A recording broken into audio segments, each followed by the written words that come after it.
Hello friends, कैसे हो आप सब। Hope you all are fine. State exam series हम अपनी आगे प्रोसीड करते हैं। एस्टेट 2020 का पेपर हमने सॉल्व करना स्टार्ट किया था। आज इसकी फाइनल वीडियो है। आज ये पेपर आपका कंप्लीट हो जाएगा।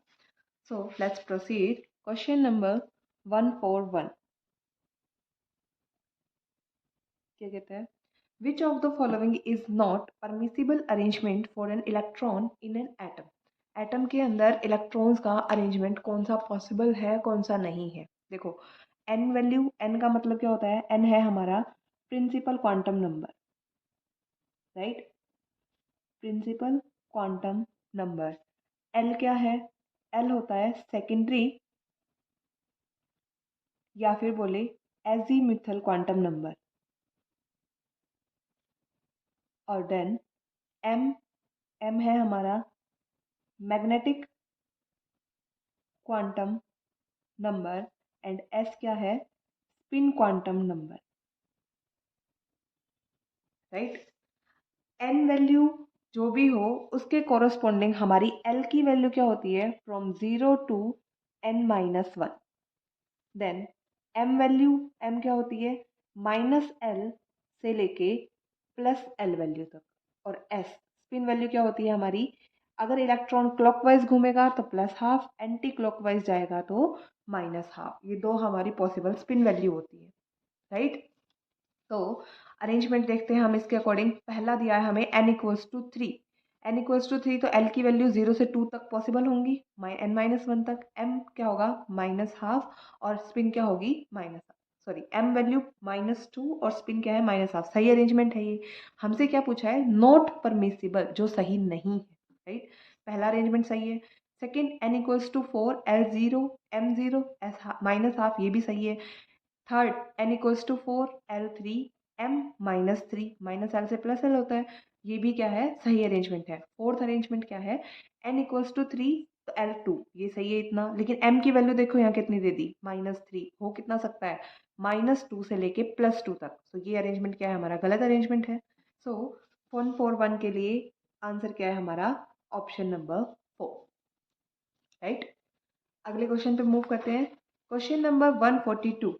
142 क्या कहता है? Which of the following complex is not chelate? Chelate क्या होते हैं? देखो भाई, चिलेटिंग कॉम्प्लेक्स जितने भी होते हैं उनके अंदर हमारी रिंग फॉर्मेशन होती है। चिलेटिंग कॉम्प्लेक्स वो जिनके अंदर क्या हो? रिंग की फॉर्मेशन हो। तो हमारा पहला ऑप्शन क्या है? बिस डाई मिथाइल ग्लाई ऑक्साइमेटो। देखो, पहली बात तो जिसके आगे डाई, ट्राई, टेट्रा ये लगे होते हैं तो वो नॉर्मल लिगेंड होते हैं। लेकिन जिसके आगे बिस, ट्रिस, टेट्रा किस ऐसे लगते जाए, मतलब वो क्या है?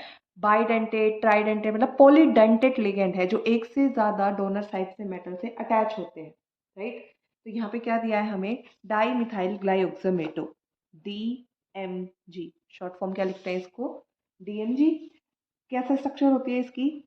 C double bond C, di methyl मतलब दो इसके ऊपर मिथाइल ग्रुप, और ग्लाइऑक्साइमेटो मतलब यहाँ पे NH OH, यहाँ पे NH, और ये O- या फिर OH, यहाँ पे ये दोनों क्या है? डोनर साइड है, दोनों ऑक्सीजन। तो ये मेटल से बाइंड करके ऐसे एक रिंग की फॉर्मेशन कर लेंगे। ये तो चिलेटिंग हो गया। सेकंड क्या है? इथिलीन डाई अमीन टेट्राथायोसाइनेटो। इथिलीन डाई अमीन, इथिलीन डाई अमीन का मतलब क्या है? CH2 और इसके साथ ऐसे दो nitrogen group.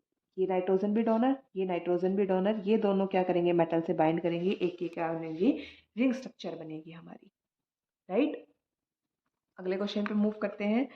Tetra amine die क्लोरोकोबाल्ट। Tetra amine, tetra amine मतलब हमारे पास चार तो होंगे अमीन और दो होंगे हमारे पास क्लोरीन। तो ये दोनों तो मोनोडेंटेट लिगेंड है, तो ये क्या होगा हमारा? कॉम्प्लेक्स, चिलेटिंग कॉम्प्लेक्स नहीं होगा। ऑप्शन नंबर थर्ड क्या है हमारा करेक्ट आंसर? एक बार फोर्थ ऑप्शन और देख लेते हैं। डाईग्लाइसिनेटो। डाईग्लाइसिनेटो क्या होता है?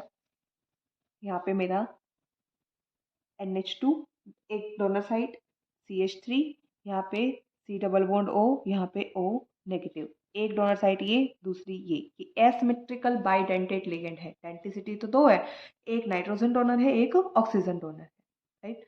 सो हमारा आंसर क्या है इसके लिए? ऑप्शन नंबर थर्ड हमारा करेक्ट आंसर है, राइट।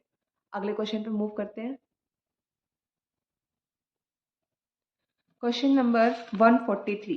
143 देखो क्या कहता है, फॉर द नॉन स्टोइक्योमेट्रिक रिएक्शन, एक रिएक्शन दी है इसने, the following kinetic data were opposed in 3 separate experiment. 3 experiment किए, उनसे इनको ये डाटा ऑब्जर्व हुआ। हमसे क्या पूछा है? The rate of the reaction पूछा है। कैसे निकालेंगे? देखो बहुत इजी क्वेश्चन है, काइनेटिक्स का क्वेश्चन है। देखो रेट निकालने के लिए हमने पहला डाटा लिया और दूसरा डाटा लिया, दोनों को कंपेयर कर लेते हैं। जब हमने ए रिएक्टेंट जो है उसको कंपेयर किया, देखो यहाँ से यहाँ जा रहे कंसंट्रेशन चेंज नहीं हो रही, लेकिन बी वाले में कंसंट्रेशन बी की डबल हो रही है, राइट। लेकिन रेट क्या है हमारा? सेम है। तो फर्स्ट एंड सेकेंड डाटा से क्या कंक्लूजन निकला? On doubling the concentration of B, rate remains same। Rate of the reaction में कोई भी चेंज नहीं आ रहा है, रिएक्शन का रेट सेम है, मतलब हमारा रेट डाटा बी की कंसंट्रेशन पे डिपेंड नहीं करता, ठीक है। सेकेंड हमने कंपेयर कर लेते हैं, हम फर्स्ट और थर्ड को कर लो। देखो फर्स्ट में ए की कंसंट्रेशन को हमने डबल कर दिया, लेकिन बी की कंसंट्रेशन को सेम रखा है। तो यहाँ पे क्या है? फर्स्ट एंड थर्ड को कंपेयर किया ऑन डबलिंग कंसंट्रेशन ऑफ ए, यहां से यहां डबल हो गया तो रेट भी क्या हुआ? डबल हो गया। That implies rate also double. जितना चेंज इसकी कंसंट्रेशन में आया उतना ही चेंज हमारे रेट में आया, लीनियर चेंज हो गया ना। तो मतलब मेरा रेट जो है वो डायरेक्टली प्रोपोर्शनल होगा ए की कंसंट्रेशन के। ओवरऑल रेट क्या आ गया? Overall rate of the reaction मेरा कुछ ना कुछ रेट कांस्टेंट आएगा, ए की कंसंट्रेशन पे तो डिपेंड करेगा और बी पे डिपेंड नहीं करेगा। इजी क्वेश्चन है। देखो ऑप्शंस, यहाँ पे बी की डबल नहीं करता डिपेंड, गलत ऑप्शन। ऑप्शन नंबर 2 क्या है मेरा? करेक्ट आंसर है, क्योंकि बी से इंडिपेंडेंट है तो बी का अमाउंट जीरो, किसी की भी पावर जीरो होती है मतलब उसका अमाउंट 1 होता है। सो मेरा रेट इक्वल्स टू हो जाएगा K A raise to the power. That's all. अगले क्वेश्चन पे मूव करते हैं। Question number 114। देखो 114 क्या कहता है?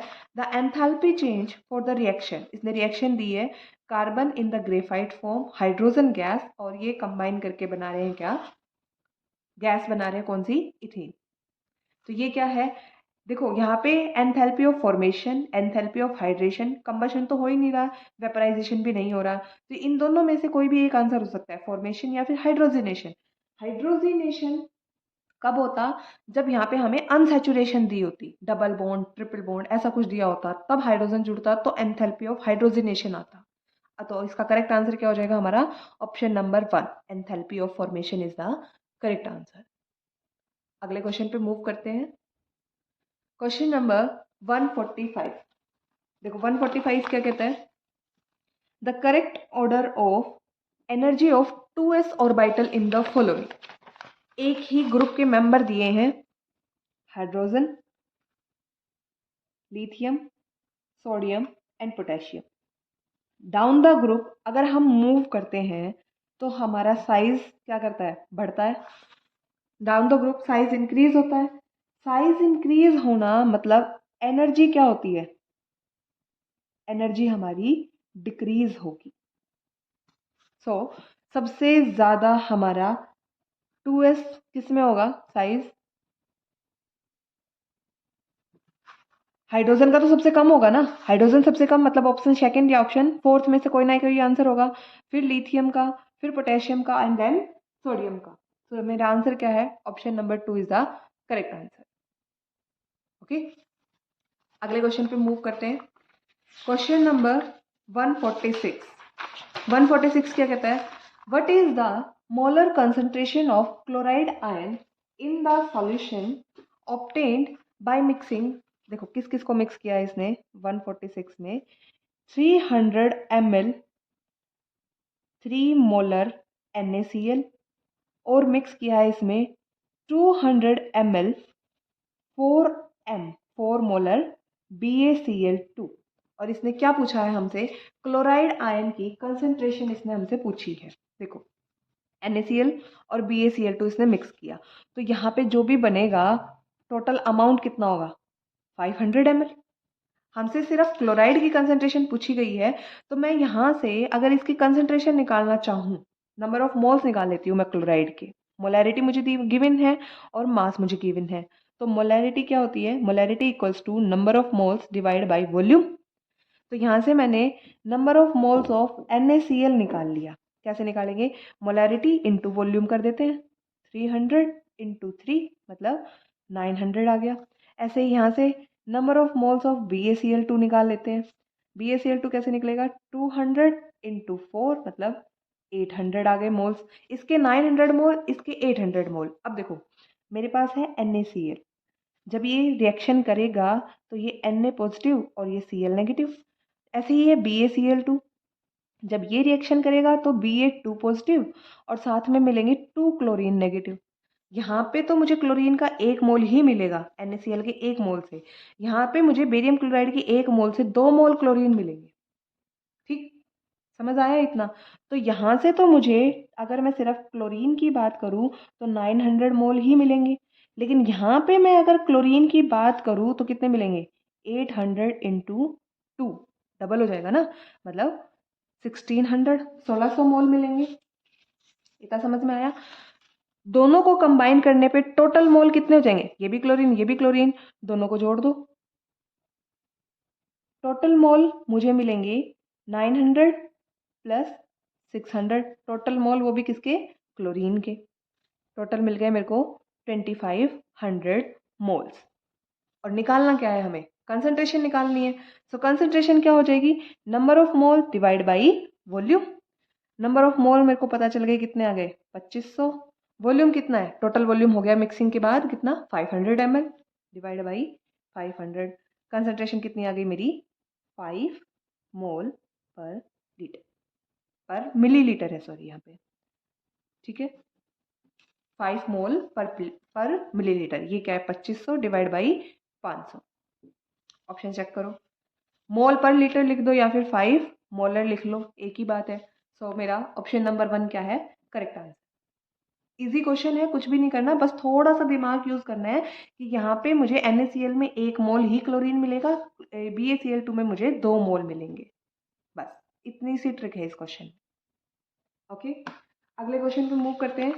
क्वेश्चन नंबर 147 क्या कहता है, consider the following ionization reaction with reference to the boron. Boron के रेफरेंस में हमें ये रिएक्शन अज्यूम करनी है। पहले बोरॉन न्यूट्रल है, उसने 1 इलेक्ट्रॉन दे दिया, फिर बोरॉन प्लस में से एक और इलेक्ट्रॉन निकाल गया, फिर बोरॉन 2 प्लस में से एक और इलेक्ट्रॉन निकल गया, मतलब बोरॉन 3 पॉजिटिव में हमने इसको कन्वर्ट कर दिया और हमसे आयनाइजेशन एनर्जी का डाटा पूछा है, राइट। अब देखो बोरॉन, बोरॉन एटॉमिक नंबर कितना होता है, 5। Electronic configuration 1s2 2s2 2p1। अब बोरोन में से एक इलेक्ट्रॉन निकाल दिया तो ये बन गया मेरा बोरोन प्लस प्लस इलेक्ट्रॉन। अब ये बोरोन प्लस में से मैं एक और इलेक्ट्रॉन निकालूंगी तो बनेगा मेरा बोरोन 2 प्लस और एक और इलेक्ट्रॉन देगा। देखो ये तो न्यूट्रल है, न्यूट्रल में से एनर्जी देके इलेक्ट्रॉन निकालना आसान है। अब ये ऑलरेडी पॉजिटिव चार्ज है, पॉजिटिव में से हम एक और इलेक्ट्रॉन बाहर निकाल रहे हैं, अपोजिटली चार्ज है जो कि, तो दिक्कत ज़्यादा होगी, यहाँ पे हमें ज़्यादा एनर्जी सप्लाई करनी पड़ेगी। फिर अगर मैं बात करूँ बोरॉन 2 पॉजिटिव, अब तो पॉजिटिव चार्ज और भी ज़्यादा बढ़ गया, और ज़्यादा बढ़ गया तो मतलब इसको एनर्जी और भी ज़्यादा देनी पड़ेगी मुझे। मतलब मेरी यहाँ पे जो भी आयनाइजेशन एनर्जी, इसमें किससे डिनोट किया इसने, A1 से, A1, यहाँ पे A2, यहाँ पे A3, मतलब यहाँ पे मुझे बहुत ज़्यादा एक्सेस में एनर्जी सप्लाई करनी पड़ेगी। A3 सबसे ज़्यादा, A2 उससे कम और A1 उससे कम। ये होगा मेरा आयनाइजेशन एनर्जी का करेक्ट ऑर्डर, बिकॉज यहाँ पे हम चार्ज स्पीसीज में से अपोजिट चार्ज बाहर निकाल रहे हैं, तो ज़्यादा एनर्जी देनी पड़ेगी, ठीक है।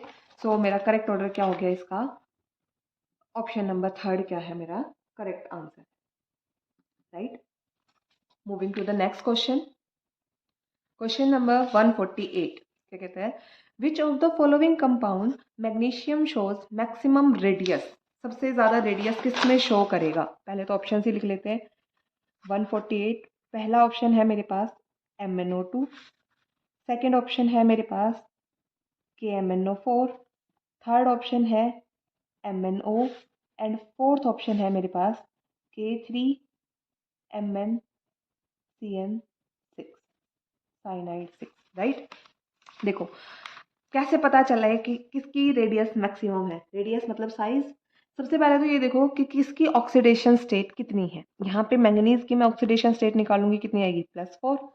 यहाँ पे निकालोगे पोटेशियम की +1, मैंगनीज मैंने मान लिया X, यहाँ पे -8 मैंगनीज आ गया, +7 ऑक्सीडेशन स्टेट में।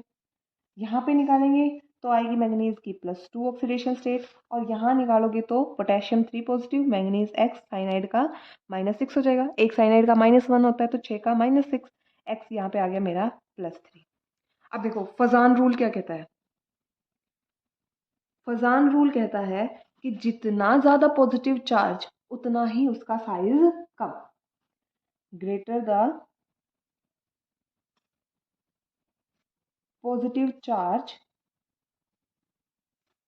Smaller is the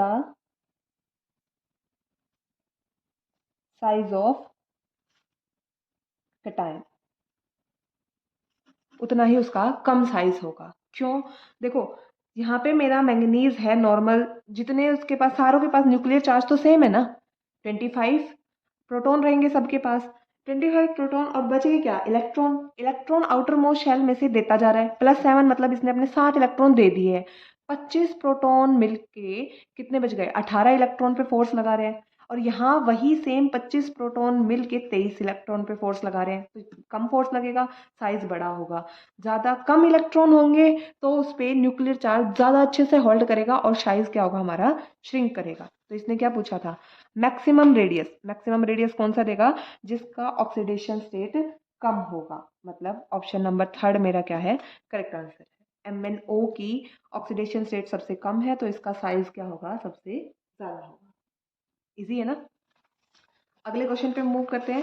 question number 149, 75% of first order reaction was found to be complete. देखो ये सेम क्वेश्चन हमारे एस्टेट 2020 में रिपीट हुआ है, सेम 22 में रिपीट हुआ है, राइट। 75% का टाइम दिया है मुझे 32 मिनट, मेरे से पूछा है टी हाफ पूछा गया है, राइट। पूरा डिटेल में क्वेश्चन कराया है मैंने, वहाँ पे जाके चेक ज़रूर करना। T quarter half life time में बोले T 75% कितना होता है किसी भी रिएक्शन का, फर्स्ट ऑर्डर रिएक्शन का, इसकी वैल्यू होती है 1.3 डिवाइड बाई के, रेट कांस्टेंट। टी हाफ या T 50% कितना होता है 0.693 डिवाइड बाई के। तो जो मेरा टी हाफ और T quarter half life time में क्या रिलेशन बन गया, टी हाफ मेरा होगा T quarter half life divide by 2। इसको याद रखो, सीधा सीधा डिवाइड कर दो तो 32 डिवाइड बाई 2 कितना आ गया, 16 मिनट्स। करेक्ट आंसर क्या है मेरा, option number 2 is the correct answer. Okay, अगले क्वेश्चन पे मूव करते हैं।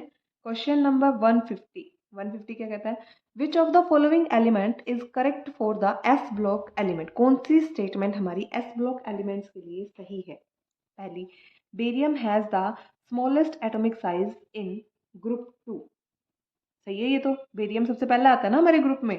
सेकेंड ग्रुप क्या कहता है, बेरियम, मैग्नीशियम, एल्यूमिनियम, और डाउन द ग्रुप जाते हैं तो हमारा साइज बढ़ता है, तो ये स्टेटमेंट तो हमारी सही है।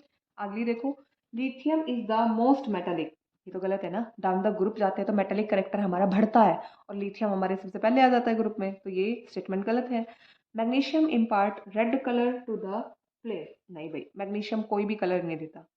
Caesium is the most reducing in water, ये भी गलत है।